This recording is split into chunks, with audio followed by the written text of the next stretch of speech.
All right, let's just get right into it. Today, we're going to talk about a really fundamental shift in how you operate. It's all about reclaiming your power, your focus, and your future by getting absolutely ruthless about where your energy goes. This isn't just some small tweak, it's about changing the entire game. This quote right here is our starting point. I mean, if you've ever felt completely drained by noon, like you've been running all day but got absolutely nothing meaningful done, this is for you. That feeling? It's a huge red flag that your energy is being hijacked. And today, we're figuring out how to steal it back. So, the first big idea we really have to get our heads around is this. Your energy is your most valuable currency. Seriously, it's not some infinite well you can just dip into whenever. It's the literal fuel that turns your dreams into reality, and how you spend it, well, that determines everything. Think about it like this. You wake up each morning with a finite amount of this currency in your account. Now, spending 30 minutes arguing with a stranger online, whoa, that's a huge withdrawal with zero return on investment. Stressing over the opinion of someone who doesn't even matter in your life, that's another withdrawal. So the question becomes, are your daily transactions building wealth for your future, or are they just driving you into energetic debt? This right here lays out the choice we make every single day. On one side, you have the assets. These are the things that build you up, that compound over time. On the other side, the liabilities. These are the energy vampires that just leave you totally depleted, like trying to fix people who don't want to be fixed, or explaining yourself to people who are committed to misunderstanding you. The goal is simple. Start investing heavily in your assets. Okay, so once you start seeing your energy as actual currency, the next logical step is pretty obvious, right? You have to protect it. This means building walls, not to keep people out, but to keep distractions from robbing you blind. It's all about guarding your focus like your life depends on it. Because, well, it kind of does. And here are the main culprits. And they always seem so harmless, don't they? A little bit of scrolling here, a quick binge watch there. But these dream killers are so insidious.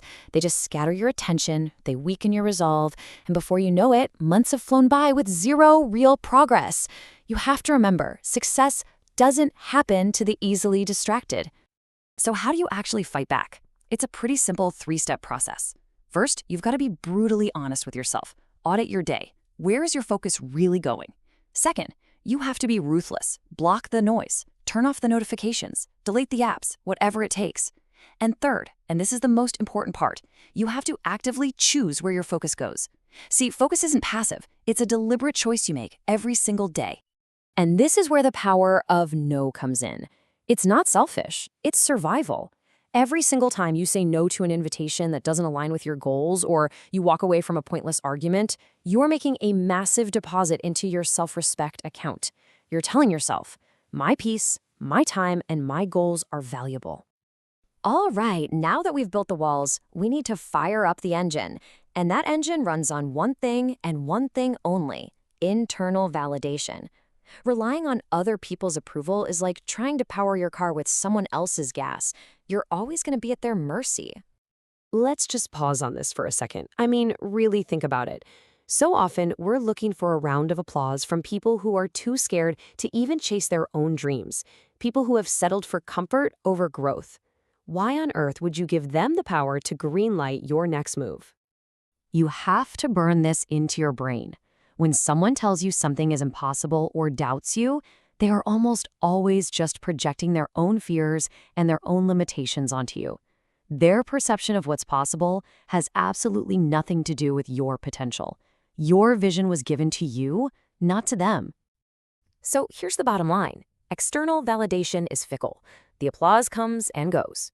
But your own commitment, your discipline, showing up for yourself day in and day out, whether anyone is clapping or not, that's what builds an unstoppable force.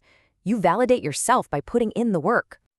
Okay, so this all builds from mindset into motion. Because let's be real, all the focus and self-belief in the world mean nothing without action. So now we're talking about the incredible power of just moving forward, especially when it's messy and far from perfect.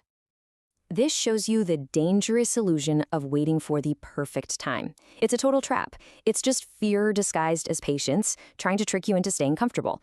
But the longer you wait, the bigger that fear gets, and the smaller the opportunity becomes, until all you're left with is regret.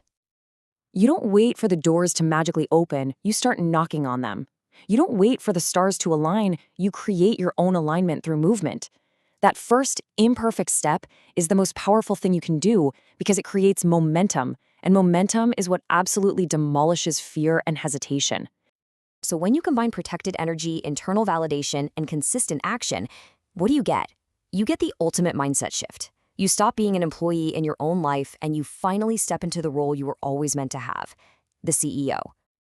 Being the CEO of your life means the excuses stop, period. It means you take total 100% ownership. You're no longer blaming your circumstances, other people, or bad luck. Nope. You analyze, you strategize, and you execute. You are in charge. And that one shift, from victim to leader, changes the entire game. So, what are your core duties in this new role? Well, you've got to set the vision. You have to manage your most precious resources, your time and energy, like a hawk. You make bold, decisive choices, and then you hold yourself accountable for the results. And most importantly, you understand that the company's most valuable asset is you.